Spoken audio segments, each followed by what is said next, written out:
as Troy's confession echoed in his mind. A flush of anger and betrayal washed over Ron. He felt his heart pound in his chest, his thoughts swirling in a torrent of confusion and indignation. "You've been talking to her," he repeated, his voice rising in pitch. He turned to face Troy, his face a mask of bewilderment and anger. "My friend. You're my friend. And you went behind my back."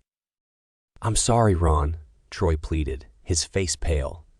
"I was just trying to look out for you." "By stabbing me in the back."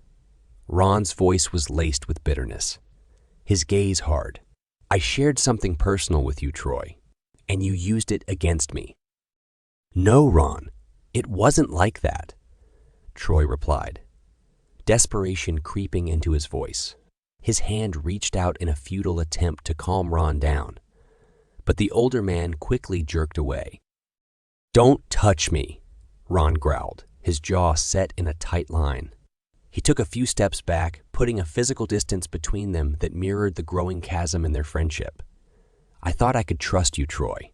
I thought you were my friend."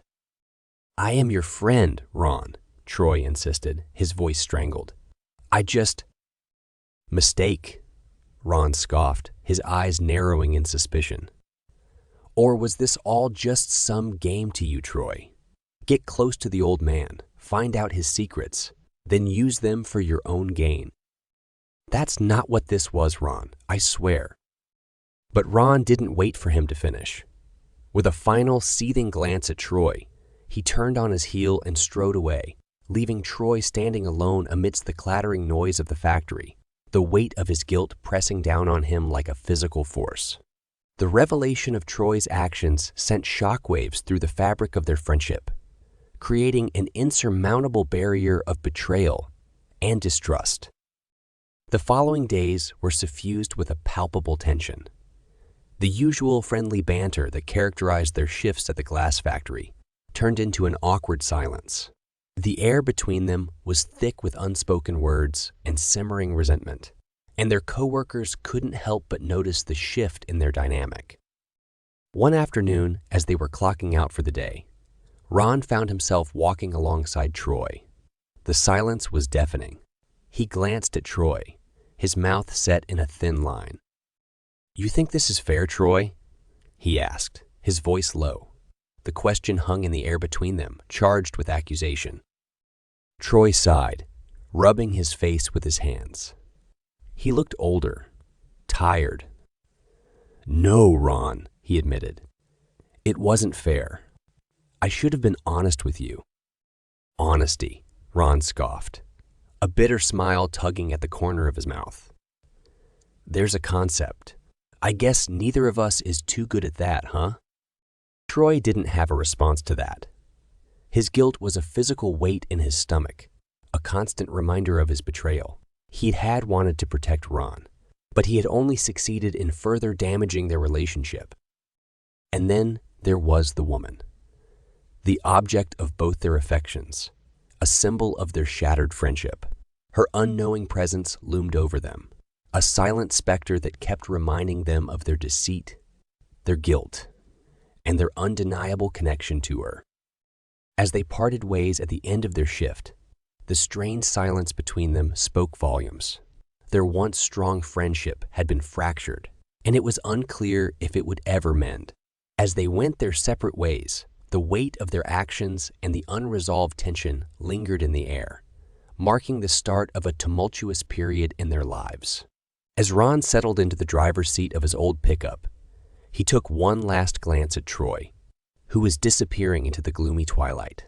His heart pounded against his ribcage, fueled by a potent mix of anger, jealousy, and betrayal. He clenched his fists around the steering wheel, the plastic biting into his skin, offering a semblance of a distraction from the whirlwind of emotions brewing inside him. Troy had betrayed him, and what's worse, he had betrayed him over her. The young woman who had breathed life into his monotonous existence, the digital siren who had unknowingly stirred up a storm in his life, was now the crux of his falling out with Troy. He started the truck, the engine's familiar grumble offering a sense of normalcy in the chaos of his emotions. As he pulled out of the factory parking lot, he found himself dwelling on Troy's confession. He replayed the conversation in his head, Troy's words echoing in his mind, amplifying his jealousy and resentment. "I'm her friend on Facebook too, Ron," Troy had said, the words cutting deeper than any physical wound. Back at his house, Ron sat alone in the dimly lit living room, the glow of the television casting long, dancing shadows around him. His mind was a battlefield, torn between guilt over his online deception and anger at Troy's betrayal. He thought of his wife too, her disappointed face, the strain in her voice as she spoke of trust and honesty. It was all spiraling out of control, and Ron was at the center, caught in a web of his own deceit. Picture Ron alone in his thoughts, staring blankly at the TV screen, his mind far from the images flashing before him. His heart was heavy with guilt, his mind ablaze with anger and jealousy. The seeds of conflict were well and truly sown, promising to germinate into a disaster that could shatter lives and friendships. Little did he know, the storm was just beginning to gather. The factory floor echoed with the rhythmic hum of machines, a symphony of productivity that had been the soundtrack to Ron's workday for years. The conveyor belts transported their materials and the workers moved in their well-practiced dance of efficiency. But today, that cadence would be disrupted. A piercing scream suddenly shattered the mechanical chorus, quickly followed by the frantic pressing of emergency stop buttons. Workers rushed towards the source of the commotion, their faces turning ashen with horror. Jake, a hard-working young man with a passion for mechanics, had his upper arm horrifically caught in one of the more substantial machines. The machinery, designed to shape and mold hard plastic, had no trouble causing significant harm to human flesh. Ron, being nearest to Jake when the incident happened, was the first to reach him. He tried to calm Jake down, whose face was contorted in pain and terror. "Hold on, Jake. Help's on the way," Ron yelled over the panic shouts and calls for the medical team. Roman, the safety guy, sprinted to the scene, his safety kit in hand. Without missing a beat, he started directing workers. "Turn off the main power. We need to release the pressure from the machine." Ron could see Jake's lips moving, whispering words he couldn't quite make out amidst the chaos. Leaning in closer, he heard Jake murmur, It just pulled me in, Ron." A group of workers managed to manually reverse a segment of the machinery, relieving some pressure and allowing Jake's arm to be freed. The injury was severe. The upper part of his arm was mangled, bloodied, and unmistakably broken in multiple places. The factory's medical team arrived swiftly, stabilizing Jake and preparing him for the ambulance's arrival. Ron stayed by his side, holding his hand, trying to offer a semblance of comfort. Roman, once ensuring that Jake was in capable hands, turned his attention to the machine. His face wore an expression of guilt and frustration. Every accident in the factory was a direct hit to his responsibility as the safety expert.